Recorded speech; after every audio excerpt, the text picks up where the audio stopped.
The modern scope of media can be best summarized with one word: adaptations. Whether it be comic books, classic television, film franchises, or video games, modern media is filled to the brim with these things.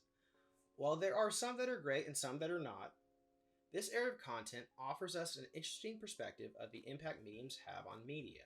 This video will serve as a quick guide that breaks down unique traits found in several mediums and uses the modern media scope of adaptations to highlight the impact mediums have on our media consumption. Now, without further ado, let us begin. First, let's look at the original form of recorded media, books. All other mediums are derived from this one. As such, all mediums take some inspiration from it. The greatest advantage of this particular medium is the only limit in creating or reading a story is the imagination of the author and reader. These same traits apply to manga, graphic novels, comic books, with the added caveat of a physical image complementing the written word.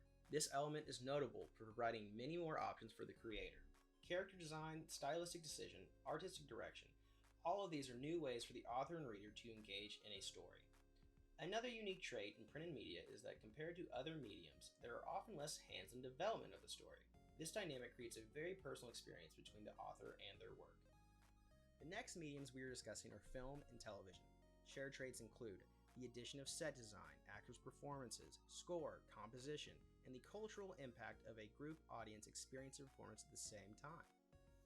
The camera becomes its own character that can aid storytellers in enforcing themes or feelings for the audience.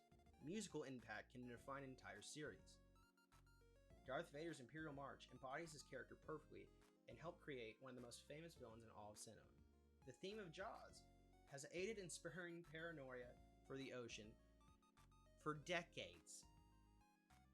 These visual mediums are both dramatically more expensive to produce and require many more people involved with their creation. Distinctions between film and television can largely be seen in their formatting.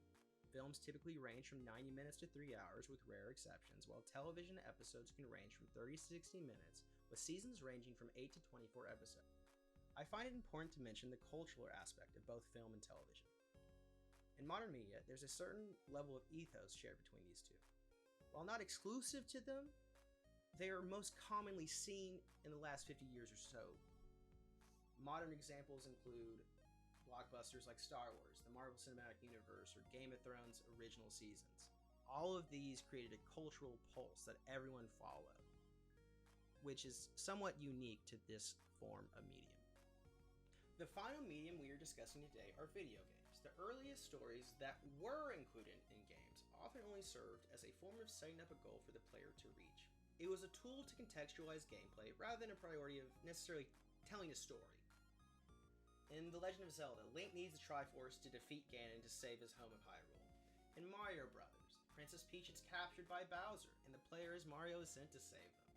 Storytelling in this medium has seen the most dramatic change over the last 25 years, which can largely be attributed to both the explosion of the industry as well as technological advancements.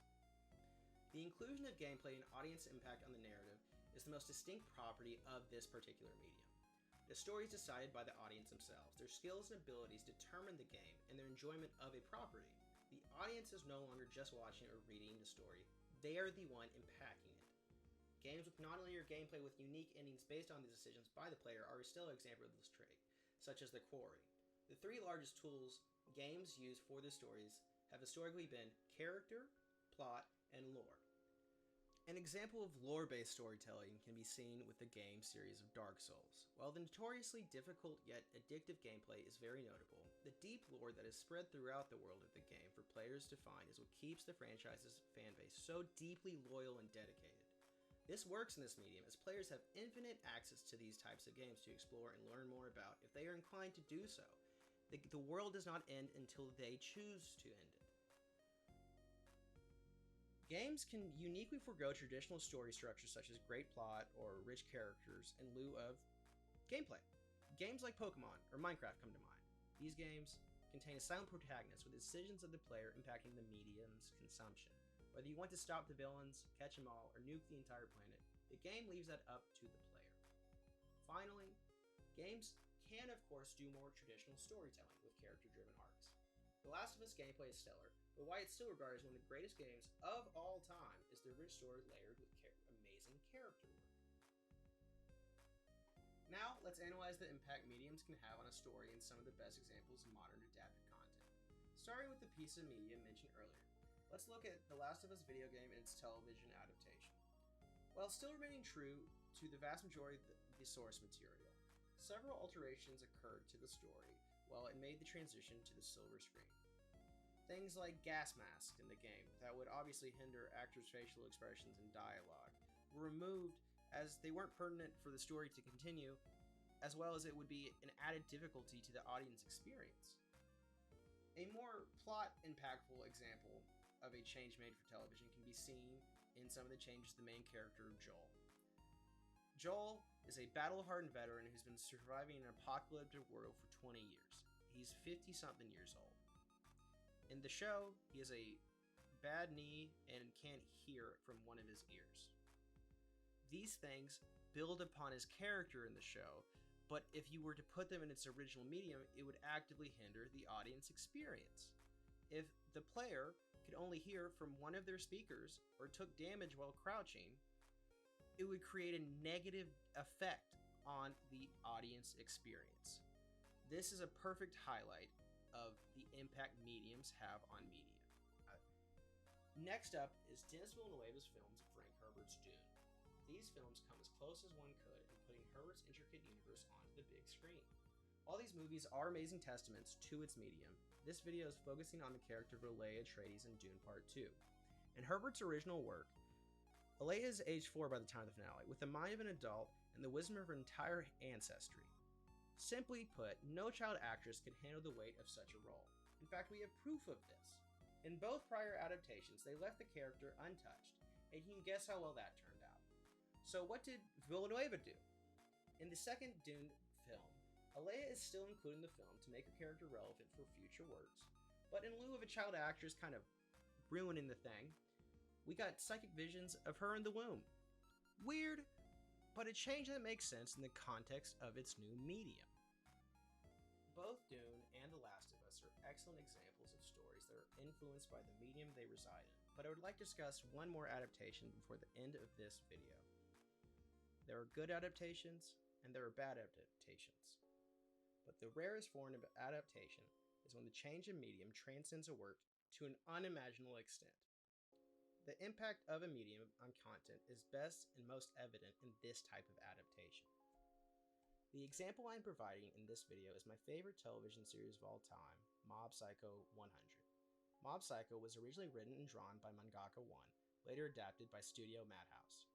I am a huge fan of One's work, and while his art style is unique, to say the least, his character work and themes of his story are absolutely something beyond special to me.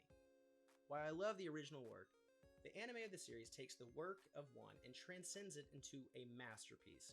Every fight scene, every character moment, the score oozes out emotion, and the characters are perfectly delivered by their voice casting. Every single aspect is elevated here. I want to provide my favorite scene of the series, with the only context being that the blonde character Reagan is at the absolute lowest point in the series, maybe in his life. What comes next is a masterpiece.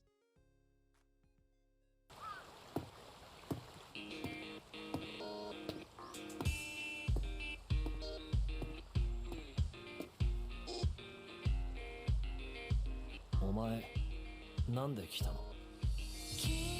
なんとなく。早くこの場を離れようぜ。しばらく駆け回るぞあいつら。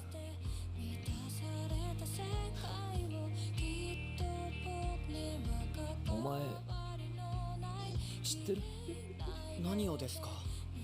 俺の正体。ネットとか雑誌とか見てねえの？そんなの知ってましたよ、最初から。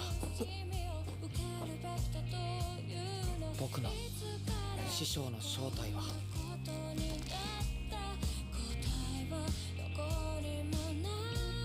いいやつだ。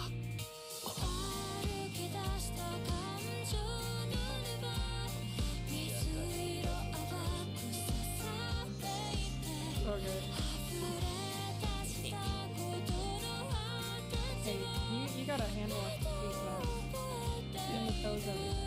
No letting this go. 腹減ったな。ラーメンでも食って帰るか。はい。Oh, they changed the cap. Oh my god, everyone. そういえば師匠誕生日おめでとうございました。